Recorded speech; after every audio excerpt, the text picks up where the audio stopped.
Hello everyone, welcome you all guys. तो board examination आ चुके हैं और हार्डली एक महीना हमारे पास में, 1 मंथ। इस एक महीने को कैसे यूटिलाइज किया जाए, किस तरीके से अपने सिलेबस को पूरा डिवाइड करेंगे हम लोग, कैसे अपने क्वेश्चन प्रैक्टिस करेंगे, कौन से टॉपिक को वेटेज वाले पार्ट में रखेंगे, ए प्लस कौन सा, बी प्लस कौन सा, सी प्लस कौन सा, ये सारी बातों का डिस्कशन आज के इस क्लास सेशन में होने वाला है। तो इस वीडियो के एंड तक जुड़े रहिएगा क्योंकि हम अपने इसी एक महीने के रिगार्डिंग जो कंप्लीट हमारा स्ट्रेटेजी होना चाहिए अपने सिलेबस के लिए, वो हम बात करने वाले हैं। Let's begin with the part guys, start करते हैं। तो एक्चुअली मैं इन शॉर्ट कहूं तो हम आपके बोर्ड एग्जामिनेशन के लिए मैं आपको देने वाला हूं एक मंत्र जो आपके सभी सब्जेक्ट्स पर एप्लीकेबल होगा। तो लेट्स बिगिन। पहले क्या, सबसे पहले अगर आप अपनी तैयारी स्टार्ट कर चुके हैं, नॉर्मली बच्चों ने पढ़ाई तो कर ली है लेकिन अभी भी मन में कंफ्यूजन चल रहा है कि सर कौन सा पार्ट पहले पिक करें, कौन सा वेटेज वाला है, क्या क्वेश्चन प्रैक्टिस पहले करें या कैसे इसको हम कंटिन्यू करें। तो initially I will suggest you, सबसे पहले अपना एक स्टडी प्लान बनाइए। सर स्टडी प्लान तो हमने बहुत बार बनाए बट एग्जीक्यूट नहीं हो पाए। उसका रीजन ये है बेटा कि आप लोगों ने अपने टॉपिक्स को पिक किया रैंडम। अब आप अपने पास में अगर स्टडी प्लान बना रहे हैं तो सबसे पहली बात, अपने पास में अपना कोई A4 साइज पेपर लीजिए, उसके ऊपर प्रॉपरली आप अपने पास में, हार्डली आपके पास में 1 घंटा लगेगा आपको ये पूरा करने में। सबसे पहले अपने सिलेबस के पार्ट को डिवाइड कीजिए। मतलब अपने पास में आपके जो भी सब्जेक्ट्स हैं, अपने सब्जेक्ट्स के नाम को मेंशन कीजिए, क्योंकि अब आपकी रैंडम प्रिपरेशन का टाइम नहीं है कि जो मन किया वो सब्जेक्ट आपने पहले उठा लिया। अब आपको अपनी इक्वल वेटेज देना पड़ेगा, अपने सब्जेक्ट्स को, कि किस सब्जेक्ट को पहले पिक किया जाए, किस सब्जेक्ट को बाद में पिक किया जाए। लेट्स सपोज एग्जांपल के लिए, अगर मैं अकाउंट वाला पार्ट पिक कर रहा हूं, अगर मैं इकोनॉमिक्स वाला पार्ट पिक कर रहा हूं, अगर बीएसटी वाला पार्ट पिक कर रहा हूं, तो इनिशियली, या अपना मैथ्स वाला पार्ट पिक कर रहा हूं, तो इनिशियली आपको अपने मेजर सब्जेक्ट्स के स्टडी प्लान, मतलब आपको डिसाइड करना होगा कि पूरे डे में मेरे पास में स्लॉट नंबर 1 किसके लिए है, स्लॉट नंबर 2 किसके लिए है। सर स्लॉट बोले तो slot in short guys, slot का सिंपल सा फंडा बेटा ये है कि आपको अपने पूरे डे के टाइम टेबल को 4 डिफरेंट स्लॉट में डिवाइड करना पड़ेगा। अगर अपने एडिशनल पार्ट को भी ऐड ऑन कर रहे हैं तो उसके लिए स्लॉट नंबर 5 बन जाएगा।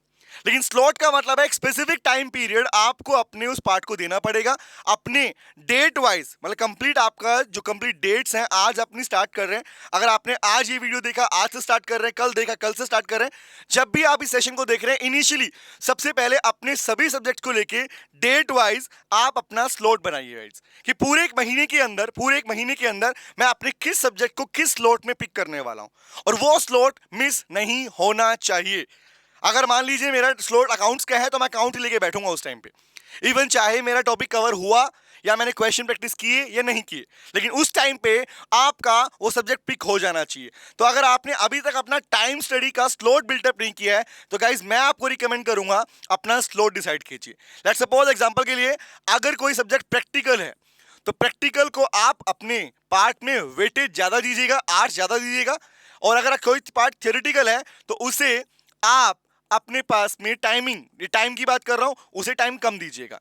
तो इनिशियली सबसे पहले आप अपने पास में एक प्रॉपर स्टडी प्लान डिसाइड कीजिए, अपने पूरे चार्ट फॉर्म में लिख के उसे, ऐसे नहीं कि रैंडम कुछ भी पार्ट पिक कर रहे हैं, वो नहीं होता इस टाइम रिकमेंडेबल बेटा, या ये आपके पास में ये चीज रिकमेंड करना गलत हो जाता है, क्योंकि हम नॉर्मली बच्चे अभी भी कुछ रैंडम पार्ट पिक कर रहे हैं।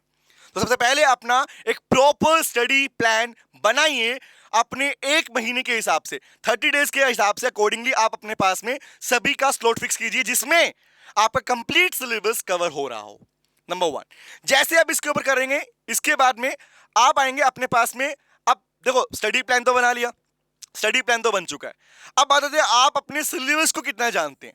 सर सिलेबस को जानने का मतलब गाइज आपके हर एक सब्जेक्ट के अंदर जो आपने बनाया था, अभी जो स्लॉट बनाया, स्लॉट के बाद में आपकी कंप्लीट सिलेबस को, अगर मान लीजिए मैं किसी भी सब्जेक्ट की बात करता हूं तो रैंडम उस सब्जेक्ट के अंदर जितने भी चैप्टर हैं, that means I can use the word index, जो आपका पूरा इंडेक्स है, उस इंडेक्स में से आप पहले ये जानिए कि आपका कौन सा चैप्टर, क्योंकि ऐसा होता है कि भैया सारे चैप्टर्स किसी भी बच्चे के कंप्लीटली 100% उतने कॉन्फिडेंटली नहीं होते हैं कि बोलता है कि भैया बाकी पार्ट जितने होते हैं। तो चेक कीजिए कि आपने उनमें से कौन कौन से चैप्टर हैं जो आपको कंप्लीट आते हैं। कंप्लीट आने का मतलब क्या आप उनके ऊपर अपने, अगर मैं कहता हूं कि सिर्फ मेरे को पढ़ना आता है, इतना काफी है, या मुझे समझ में आया था क्लासरूम के अंदर, इतना काफी है? नहीं। आपके लिए रिक्वायरमेंट है गाइस सबसे पहले कि क्या उस पर्टिकुलर पार्ट के ऊपर, पर्टिकुलर चैप्टर के ऊपर, क्या मुझे अगर कोई क्वेश्चन फ्रेम करके दिया गया तो क्या मैं उस क्वेश्चन का आंसर प्रॉपरली लिख पाऊंगा? क्या मुझे आंसर लिखना आता है? क्या मेरी राइटिंग प्रैक्टिस उतनी है कि मैं अपने पूरे सिलेबस के पार्ट को उस तरीके से डिवाइड कर सकूं? अगर ऐसा नहीं है तो सबसे पहले आप अपने पास जैसे स्टडी प्लान बनाएंगे, आपका पहला नेक्स्ट काम होगा अपने सिलेबस को, इंडेक्स पार्ट को, ज्यादा कुछ नहीं करना, पूरी बुक खंगालने की रिक्वायरमेंट नहीं है, ना ही पेज पलटने की रिक्वायरमेंट है, पेजेस को छोड़ दो, अब इंडेक्स पेज खोल लो, इंडेक्स पेज के बाद में अपनी पेंसिल या पेन लेके बैठ जाओ और स्टार्ट हो जाओ guys, starting one by one कि मेरे पास में क्या मैं किसके पार्ट को क्वेश्चन मार्क से डील कर पाऊंगा। बेस्ट वे होता है कि यहां पर अपना एक परसेंटेज लगा लो आगे और चेक करते जाओ, क्या ये मेरा परसेंट 70% है, क्या ये मेरा 50% है, तो परसेंटेज के हिसाब से, परसेंटेज बोले तो जितना पार्ट आपका उस चैप्टर में से ऐसा है कि जिसमें से क्वेश्चन भी आए तो मैं डील कर पाऊंगा, आप उसको रेडी कीजिए। तो जैसे अपना स्टडी प्लान बना लेंगे, स्टडी प्लान के बाद में आप अपने पास आएंगे अपने सिलेबस के पार्ट के ऊपर, यह आपका सेकंड काम होगा आपकी प्रिपरेशन की स्ट्रेटेजी के अंदर। After this to the next part, अब कह रहा है have a clear vision of the concept, ये सबसे बड़ी बात है। अब सुनना ध्यान से, मैक्सिमम स्टूडेंट्स या मैक्सिमम, इवन मैं कहूं मैक्सिमम सभी बच्चों के लिए बोल रहा हूं बातें, नॉर्मली सबको ये कहा जाता है गाइस कंसेप्ट स्ट्रांग होने चाहिए, कंसेप्ट स्ट्रांग होने चाहिए, बट बच्चों को ये बताया ही नहीं जाता कंसेप्ट एक्चुअली होता क्या है।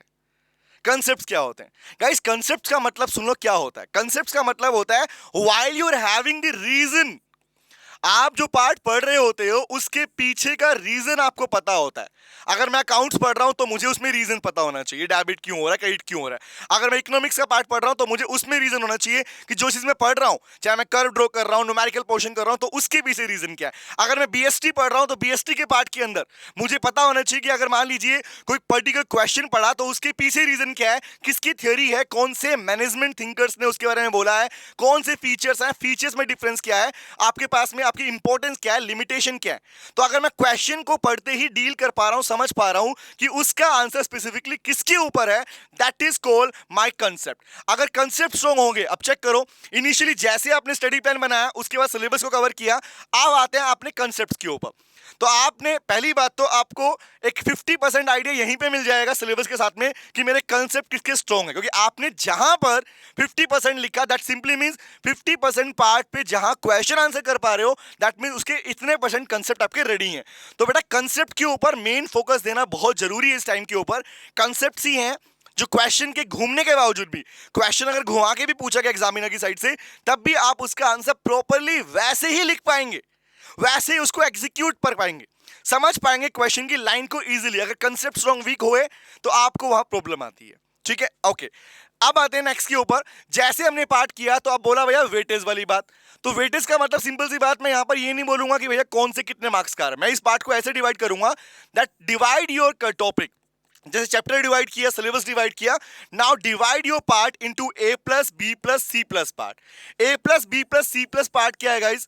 इनिशियली सी प्लस से स्टार्ट करता हूं। सी प्लस का मतलब ऐसे क्वेश्चन जो स्ट्रेट आते हैं, मतलब अगर मैं बोलता हूं कि भैया जो छोटे क्वेश्चन आते हैं, सिंपलीफाई एमसीक्यूज आते हैं, that is my C plus part, कि भैया बेसिकली मेरे कंसेप्ट में, इसमें मेरे पास में अगर मैं एमसीक्यू करने बैठता हूं तो इजीली हो जाएंगे मेरे पास में। फिर आता है हमारे पास में कौन से क्वेश्चन जो आपके 3 to 4 मार्क्स में आता है, इंपॉर्टेंट क्वेश्चन कौन कौन से आते हैं, या ऐसे क्वेश्चन जो आपकी क्लासरूम के अंदर पूरे साल भर में आपको बताए गए क्लास के अंदर कि ये क्वेश्चन आएगा। आपके यूनिट टेस्ट हुए थे स्कूल्स के अंदर, इवन हमने जो टेस्ट आप लोगों के लिए सीओसी एजुकेशन की वेबसाइट पे, उनके अंदर भी आप लोगों को आइडिया मिल गया होगा भाई इंपॉर्टेंट क्वेश्चन कौन से हैं। आफ्टर दैट जो बड़े क्वेश्चंस आते हैं अपने पास में, जो आते ही आते हैं, अगर डिवाइड करूं कि भैया most important question, that simply means जिनका वेटेज सबसे ज्यादा रहता है, जो एग्जामिनर या क्लासरूम के अंदर भी बार बार जिनके बारे में रिपीटेशन होगी, टीचर्स ने हमें बताया है, और इवन आपने अगर सेशन देखे होंगे तो उसमें भी हमने प्रॉपरली डील किया है, प्रॉपरली बताया है। आपने टेस्ट दिए होंगे तो वहां भी जो क्वेश्चन डाले गए थे वो इन्हीं 3 क्राइटेरिया में डाले गए थे। सीओसी एजुकेशन की वेबसाइट पे जाके जो बच्चों ने टेस्ट दिया है उन्हें प्रॉपर आइडिया मिल चुका होगा यस की वेटेज वाला पार्ट कहां से आ रहा है, जो क्वेश्चन ऑलमोस्ट श्योर है हर पार्ट के अंदर, ठीक है। जैसे ही अपना पास रेडी करते हैं, अब आता है आपके पास में कि सर कॉन्फिडेंस बूस्ट कहां से होगा। इतना कुछ रेडी कर लिया, मैंने चार्ट प्रिपेयर कर लिया, मैंने सिलेबस समझ लिया, मैंने कंसेप्ट देख लिया, मैंने वेटेज देख लिया, नाउ कि क्या मेरा कॉन्फिडेंस उतना है कि एग्जाम में जब मेरे सामने एक अननोन क्वेश्चन सामने प्रकट हो जाएगा तो उसका आंसर मैं दे पाऊंगा। तो उसका जवाब बेटा सिंपल सा है कि 1 महीना अपने डे के अंदर हर दिन आपका ज्यादा नहीं तो एटलीस्ट 2 to 3 आवर्स मिनिमम, ये मिनिमम बोल रहा हूं मैं आपको। अगर आपका सिलेबस कंसेप्ट और पूरा स्टडी प्लान बना हुआ है तो आपका ये टाइम पीरियड बढ़कर 5 से 6 घंटे भी हो सकता है। अपना इतना पार्ट डिवोट कीजिए guys previous year question paper के ऊपर। आपके जो मॉक टेस्ट हमने लिए, अगर नहीं मिले मॉक टेस्ट कहीं से तो सीओसी एजुकेशन की वेबसाइट पे जाओ, वहां जाके आपको प्रॉपरली अपने पास में पूरे टेस्ट पेपर अवेलेबल हो जाएंगे। इवन सैंपल पेपर जो आपके पास में उनको तैयार कीजिए, वहीं से आइडिया मिलेगा। एग्जाम में ना क्वेश्चंस आने वाले हैं, एग्जाम में कोई बुक लिखी नहीं आने वाली, क्वेश्चंस आने वाले हैं। अगर क्वेश्चन की प्रैक्टिस नहीं की तो आपका कॉन्फिडेंस आपको लूज रहेगा, कॉन्फिडेंस बूस्ट नहीं हो पाएगा। तो कॉन्फिडेंस बूस्ट करने की सबसे बेस्ट स्ट्रेटेजी होती है गाइस, आप अपने क्वेश्चन प्रैक्टिस कीजिए। जितने ज्यादा क्वेश्चन प्रैक्टिस करेंगे उतना ज्यादा कॉन्फिडेंस बूस्ट होगा। और यहां से स्टार्ट, अगर आपने स्टार्ट अभी तक नहीं किया है तो मैं उन बच्चों को बोलना चाहूंगा, सबसे पहले जाके जो क्वेश्चन पेपर सीओसी की एजुकेशन पर अपलोड हुए हैं पहले उन्हें जाकर अटेम्प्ट करो, ताकि तुम्हें वहां से आइडिया मिले कि अच्छा मेरे क्वेश्चन हो पा रहे हैं नहीं हो पा रहे। वहां पर आंसर्स भी दिए गए, पहले क्वेश्चन अटेम्प्ट करो, फिर अपने आंसर को मैच करो कि आंसर प्रॉपर मैच हो रहा है नहीं हो रहा। आफ्टर दैट अपने सैंपल पेपर, प्रीवियस पेपर जो है उनको पिक करो। इससे सबसे बड़ा फायदा मिलेगा, आपका कॉन्फिडेंस बूस्ट होगा, आपका कॉन्फिडेंस लेवल बूस्ट होगा कि आप अपने एग्जाम से घबराएंगे नहीं, सोचेंगे नहीं कि मेरा एक नंबर भी कटेगा, एक सिंगल मार्क भी ना कटे।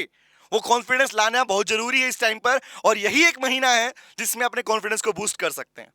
जब ये सारी बातें हो जाएंगी, आफ्टर दिस अगर अब जब ये पूरा रेडी हो गया, स्टडी प्लानर बन गया मेरे पास में, मैंने कंसेप्ट कर लिए, इवन मेरे वेटेज वाला पार्ट भी कर लिया, मैंने क्वेश्चन पेपर भी कर लिया, अब सर लास्ट में क्या करूं? अब मैं लास्ट में क्या करूं? तो आज मैं अभी आपको आज रिवीजन नोट बनाने के लिए नहीं बोलूंगा, ये बनाने आपको आज से 15 दिन बाद, 15 डेज बाद आपने जो भी तैयार किया उसके रिवीजन नोट्स बनाएंगे। अब पता है बच्चों को ना रिवीजन नोट्स के अंदर एक दो बड़ी डाउट रहता है कि रिवीजन नोट का मतलब क्या है, क्या मैं पूरा लिखना स्टार्ट कर दूं, क्या मेरी पैराग्राफ फॉर्म में नोट करूं? Answer is no. Revision notes का मतलब होता है गाइस बुलेट पॉइंट्स। जब भी कोई सब्जेक्ट पिक कर रहे हो तो आप उसके बुलेट पॉइंट नोट कीजिए। चैप्टर लेके बैठिए, एक तरफ आपका इंडेक्स वाला पेज खुला होगा, एक तरफ आपका स्टडी प्लानर खुला होगा, एक तरफ आपका कंसेप्ट पार्ट खुला होगा, वहीं पर आप अपने चैप्टर्स के रिगार्डिंग बनाएंगे बुलेट पॉइंट्स।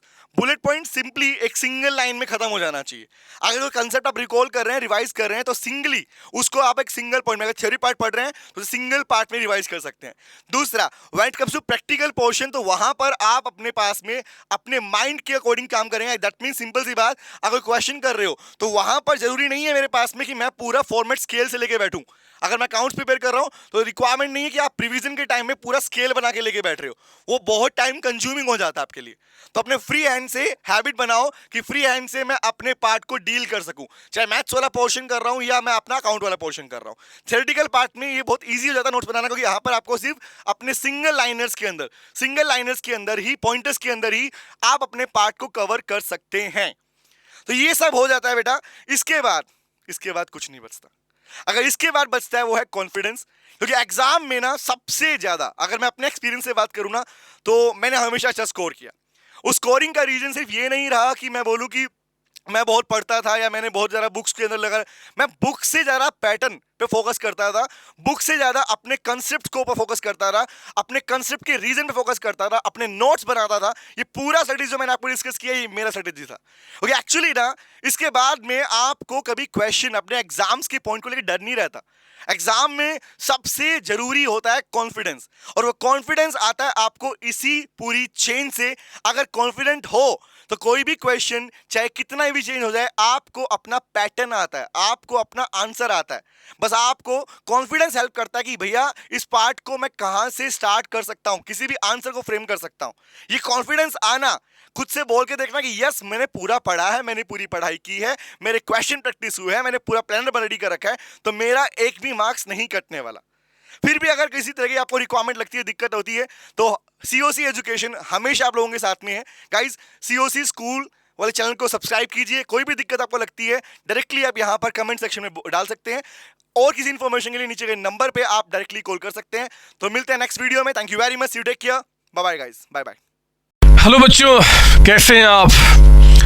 मैं CA संतोष कुमार। मैंने और मेरी टीम ने डिसाइड किया कि जो क्वालिटी एजुकेशन मैं और मेरी टीम एक पर्टिकुलर एरिया में प्रोवाइड कर रहे हैं उसको पूरे देश में क्यों न फैलाया जाए at the reasonable cost under the brand name of COC education private limited. मेरे बच्चों, इस सक्सेस को हमने पाया, कॉमर्स के स्टूडेंट्स किसी भी कोर्स के हो वो पूरे ऑल ओवर इंडिया में बैठ के हमारे कोर्सेज से बेनिफिट ले रहे हैं या ले चुके हैं। हमें जो दूसरों से अलग करता है वो है हमारा डेली डाउट सेशन। हमारा जो एकेडमिक इंस्ट्रक्टर टीम है आपके कॉन्टिन्यूस आपके ग्रोथ पे वो नजर बनाए रखता है और आपको कॉन्टिन्यूस बेसिस पे मोटिवेट करना आपको स्टडी के लिए। मेरे बच्चों, कुछ रिव्यूज पूरे ऑल ओवर इंडिया से आए हैं, मैं चाहता हूं कि वो आपसे शेयर करूं। This is Komal Mishra of class 11. I am Rishik, preparing for CA Foundation. Hello, my name is Anshika and I'm doing CA Intermediate. Ayaz from Bihar, student of CUC since class 11th and now in foundation. I have purchased my CMA intermediate classes from CUC Education. Hi everybody, this is Rahul. I am currently pursuing the CMA finals. मैंने YouTube पर पहली बार संतोष sir का class देखा। उनके पढ़ाने का तरीका मुझे बहुत ही पसंद आया। Very thankful to Santosh sir. He is really a very nice teacher. अगर मैं संतोष सर के टीचिंग स्टाइल के बारे में बात करूँ तो आपको महसूस ही नहीं होगा कि आप वीडियो क्लासेस में बैठो, आप लाइव क्लासेस में बैठो। Santosh sir has cleared all my doubts and he gives a very तगड़ा concept over accounting. Thanks to COC, my concepts are pretty clear, my doubts get clear right away and I'm even able to score a good mark. इसलिए मैं संतोष sir का दिल से thank you so much कहना चाहता हूँ। आइए आप भी हमारे साथ ज्वाइन करें और सक्सेस के पाथ पे आप भी हमारे साथ अपने सपनों को पूरा करें। थैंक यू बच्चों।